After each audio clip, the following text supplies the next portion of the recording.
شروع اللہ کا نام لے کر جو بڑا مہربان نہایت رحم والا ہے۔ الف لام میم۔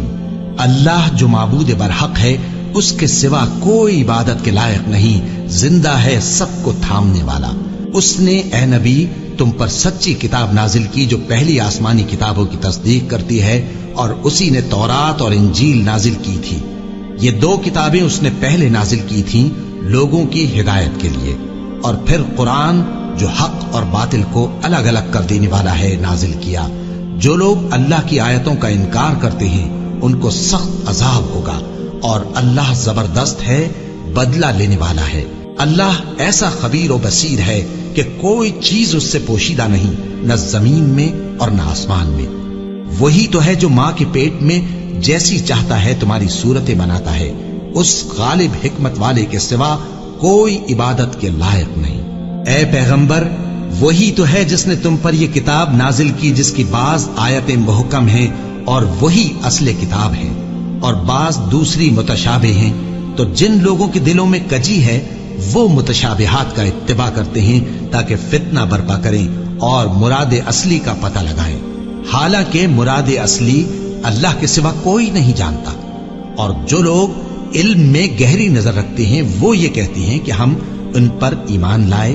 یہ سب آیات ہمارے پروردگار کی طرف سے ہیں، اور نصیحت تو عقل مند ہی قبول کرتے ہیں۔ اے پروردگار، جب تو نے ہمیں ہدایت بخشی ہے تو اس کے بعد ہمارے دلوں میں کجی نہ پیدا کر دیجو، اور ہمیں اپنے ہاتھ سے رحمت عطا فرما، تو بڑا عطا فرمانے والا ہے۔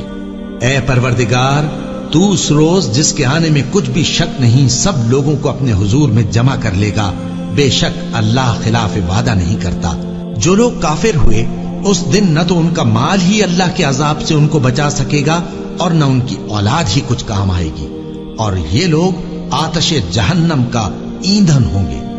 ان کا حال بھی فرعونیوں اور ان سے پہلے لوگوں کا سا ہوگا جنہوں نے ہماری آیتوں کی تکذیب کی تھی، تو اللہ نے ان کو ان کے گناہوں کے سبب عذاب میں پکڑ لیا تھا، اور اللہ سخت عذاب کرنے والا ہے۔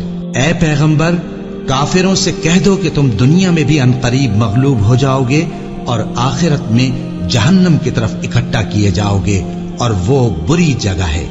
تمہارے لیے دو گروہوں میں جو جنگ بدر کے دن آپس میں بھڑ گئے قدرت الہی کی عظیم الشان نشانی تھی۔ ایک گروہ مسلمانوں کا تھا، وہ اللہ کی راہ میں لڑ رہا تھا، اور دوسرا گروہ کافروں کا تھا، وہ ان کو اپنی آنکھوں سے اپنے سے دگنا مشاہدہ کر رہا تھا۔ اور اللہ اپنی نصرت سے جس کو چاہتا ہے مدد دیتا ہے۔ جو اہل بصارت ہیں ان کے لیے اس واقعے میں بڑی عبرت ہے۔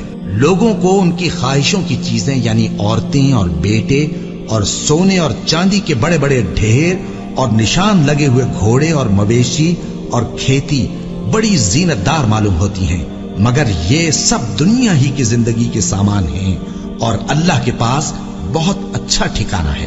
اے پیغمبر، ان سے کہو کہ بھلا میں تم کو ایسی چیز بتاؤں جو ان چیزوں سے کہیں اچھی ہو؟ سنو، جو لوگ پرہیزگار ہیں ان کے لیے اللہ کے ہاں باغات بہشت ہیں جن کے نیچے نہریں بہ رہی ہیں، ان میں وہ ہمیشہ رہیں گے، اور پاکیزہ بیویاں ہیں، اور سب سے بڑھ کر اللہ کی خوشنودی۔ اور اللہ اپنے سب بندوں کو دیکھ رہا ہے جو اللہ سے التجا کرتے ہیں کہ اے پروردگار، ہم ایمان لے آئے سو ہم کو ہمارے گناہ معاف فرما اور ہم کو دوزخ کے عذاب سے محفوظ رکھ۔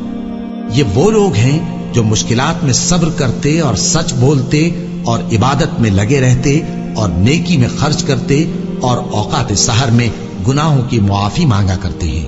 اللہ تو اس بات کی گواہی دیتا ہے کہ اس کے سوا کوئی معبود نہیں، اس حال میں کہ وہ انصاف کا حاکم ہے، اور فرشتے اور علم والے بھی گواہی دیتے ہیں کہ اس غالب حکمت والے کے سوا کوئی لائق عبادت نہیں۔